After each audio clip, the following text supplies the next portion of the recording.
now let us study the Mendeleev's periodic table.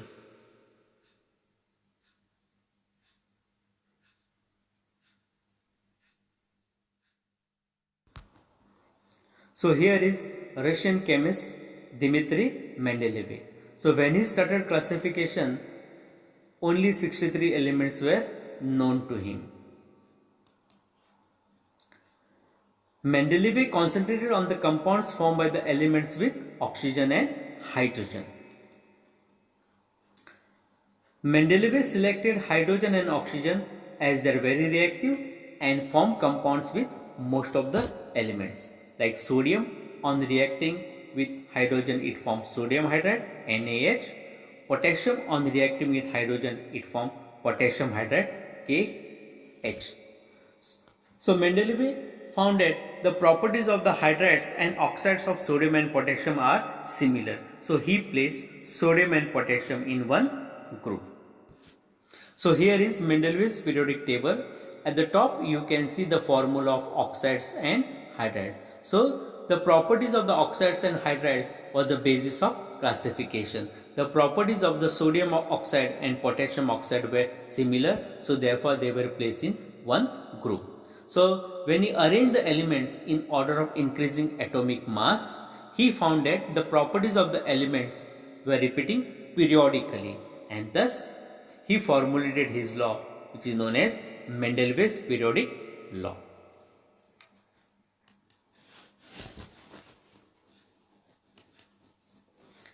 The Mendeleev periodic law states that the properties of the element are the periodic function of their atomic masses.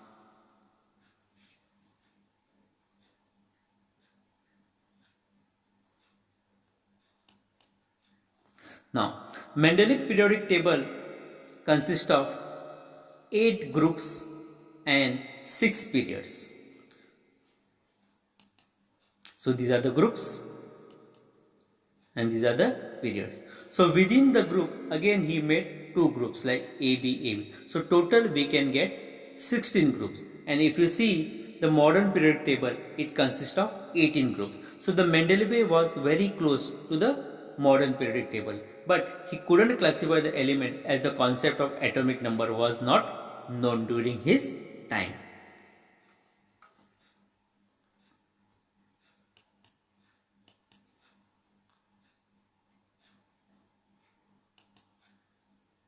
So Mendeleev's periodic table consists of 8 groups and 6 periods. So vertical columns in the periodic table are called groups. So these are the vertical columns known as groups. Similarly, horizontal rows in the periodic table are called as periods.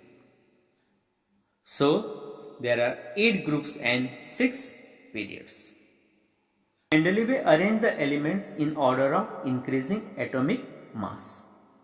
So here we find that atomic mass of cobalt is 58.93 is placed before the nickel 58.71. So this is one drawback. So apart from this, Mendeleev did one wonderful thing.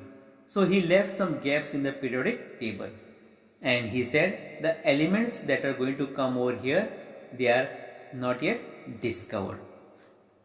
So not only they are discovered, but he also predicted their properties. So later on, when these elements were discovered, they found a place in the periodic table without disturbing the existing order. So Mendeleev named these gaps as Ika. So since this cross mark is close to the boron, so he named it as Ika boron. So since this gap or a cross mark is close to the aluminium, so he named it as Ika aluminium. So here this gap is next to the silicon, so he named it as Ika silicon.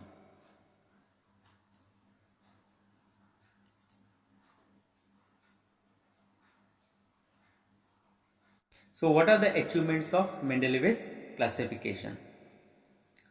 So Mendeleev left some gaps in the periodic table and named with Ika as a Sanskrit numeral. So Ika boron,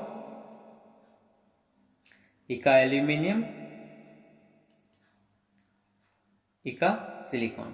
So after the discovery, Ika boron was named as scandium, Ika aluminium was named as gallium, and Ika silicon was named as germanium. So these elements, they found a place in the periodic table. So later on, when inert gases were discovered, they could be placed in a new group without disturbing the existing orders. So inert gases such as helium, neon and argon.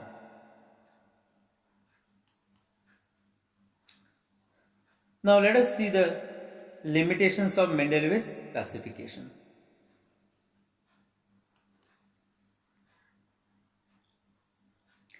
Mendeleev could not give fixed position to hydrogen. Isotope did not find the place in the periodic table. Atomic masses do not increase in a regular manner in going from one element to next. So here we find that atomic mass of cobalt 58.93 is placed before the nickel 58.71.